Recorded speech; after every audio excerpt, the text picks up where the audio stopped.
कोई व्यक्ति भगवान का नाम का सहारा लेकर और उसके पीछे कोई और होगा, कोई आपत्ति नहीं है। अपनी आइडेंटिटी उसे छुपाने की जरूरत नहीं है। वो जो है उसको बोलना चाहिए। वो रहमान है तो रहमान लिखना चाहिए। नमस्कार, आप देख रहे हैं अपडेट इंडिया। मैं आपके साथ सोनू ढाका। आज हमारे साथ मौजूद है हवा महल विधायक बाल मुकुंदाचार्य जी।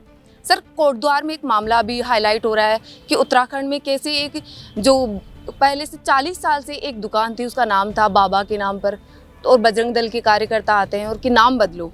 तो जो ये मामला है उस पर आप क्या कहना चाहेंगे? मुझे इस विषय की कोई जानकारी अभी है नहीं।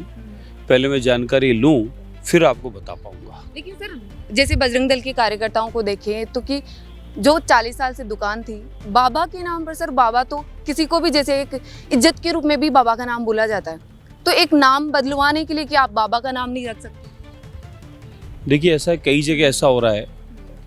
सनातन का, देवी देवताओं का या भगवान के नाम का उपयोग लिया जा रहा है और उस उपयोग के पीछे कहीं ना कहीं कोई अन्य धर्म का लोग वहाँ पर कोई और व्यवसाय करते हैं।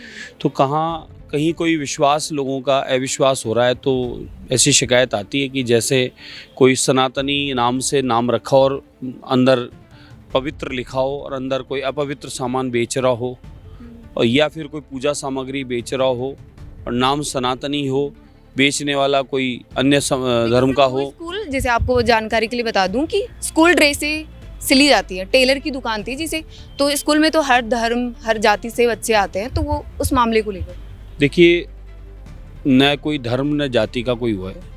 मेरी आइडेंटिटी सनातनी है और मेरा नाम जो है मैं उसी नाम से जाना जाऊं तो अच्छा है। उनके रोकने के पीछे सिर्फ एक ही कारण होगा, कोई व्यक्ति भगवान का नाम का सहारा लेकर और उसके पीछे कोई और होगा।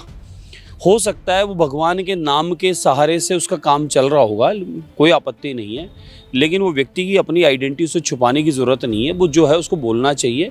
वो रहमान है तो रहमान लिखना चाहिए, और वो रामचंद्र है तो रामचंद्र लिखना चाहिए, और जो ओरिजिनल उसका नाम है वही नाम उसका होना चाहिए। कई जगह से शिकायत आई है, हमने खुद ने देखा था। एक अनुभव बता दें आपको। एक ढाबे पर लिखा हुआ था वैष्णो पवित्र भोजनालय। गलती से उसमें भोजन पाने के बाद उस भोजन करने वाले ने बताया कि पीछे हाथ धोने वाली जगह पर कुछ मांस के टुकड़े, कुछ हड्डियां मिली। उसने पूछा तो फिर पता चला कि सामने वाला जो व्यक्ति ढाबा चला रहा है वो मुस्लिम समाज का है। उसने खाली नाम का उपयोग लिया है, बाकी उसमें स्टाफ के लिए बना होगा तो स्टाफ ने खाया होगा। तो ये इस प्रकार की घटना हुई तो अविश्वास हो गया ना। कहाँ विश्वास करें? पवित्र लिखा है, वैष्णो लिखा है, मामला कुछ और निकल गया। तो इसलिए उन्होंने इस बात को कार्यकर्ताओं ने कहा है कि भाई जो आपकी आइडेंटिटी है, कृपया उस आइडेंटिटी के माध्यम से आप। तो सर, इस बात पर कि एक हिंसा करना, सर इस बात को आप कहीं नहीं, हिंसा नहीं करनी चाहिए।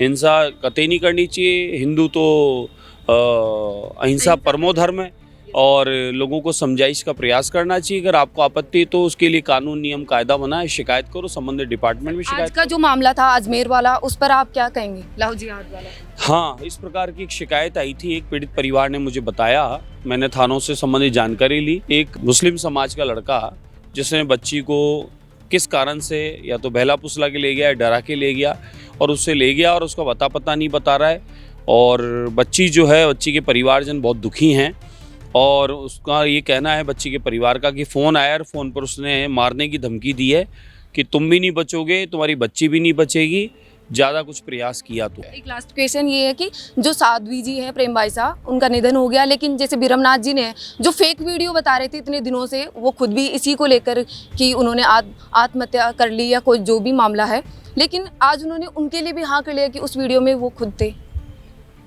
देखिए, ये पहले तो प्रेम भाई साहब को मैं अपनी ओर से श्रद्धांजलि अर्पित करता हूँ। साथ ही मैं तो ये निवेदन करूँगा कि भक्तों की इच्छा है कि इस मौत का कारण पता चले, किन कारणों से उनकी मृत्यु हुई है। दुखद घटना है। अध्यात्म गुरु हैं, दुनिया को ज्ञान देने वाले हैं, लेकिन उनके साथ भी ऐसी क्या स्थिति हुई? कई इस प्रकार के वातावरण उनके लिए दूषित किया गया, कई बार उनकी बदनामी करने की चेष्टा की गई। तो इन सब बातों को देखते हुए हो सकता है कि उनको डिप्रेशन हुआ हो, ये भी हो सकता है कि उनको किसी ने साजिश रची हो। तो इसकी जांच होगी, जांच होने पर साफ होगा कि सच्चाई क्या है। उन्होंने कहा था कि अग्नि परीक्षा देने के लिए भी वो तैयार थी, तो क्या आज जब कलयुग चल रहा है या कहें कि भारत जहाँ विकसित भारत की ओर जा रहा है, फिर भी एक महिला को जो साध्वी हैं कितने सालों से, फिर भी उनको क्या अग्नि परीक्षा देनी पड़ेगी? सनातन संस्कृति, अध्यात्म और यहाँ का तप देश में नहीं अपितु दुनिया में जाना जाता है। यहाँ के तपस्वी संतों की चर्चाएं, यहाँ के सतत्व की चर्चा, उनके कहने के पीछे दो भावार्थ थे कि वो ऐसे अगर किसी ने किसी प्रकार का कोई षड्यंत्र रचा है, आरोप लगाया है, तो वो अग्नि परीक्षा के लिए भी तैयार हैं।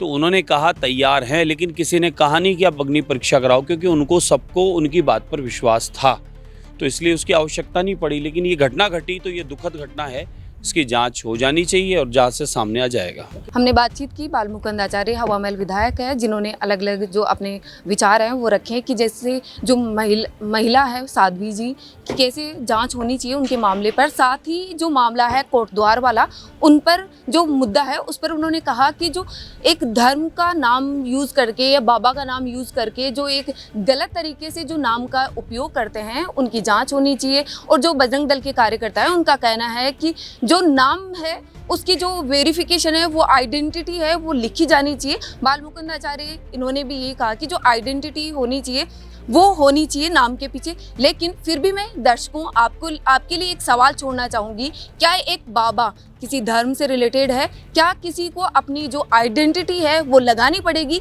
दिखानी पड़ेगी अपनी दुकान के पीछे लगा के कि अगर बाबा का नाम रख लिया तो अपना नाम लिखना पड़ेगा, जाति लिखनी पड़ेगी या धर्म लिखना पड़ेगा? इस पर आपका क्या कहना है, हमें कमेंट में ज़रूर बताइएगा। मेरे सहयोगी जावेद के साथ मैं सोनू ढाका, जयपुर।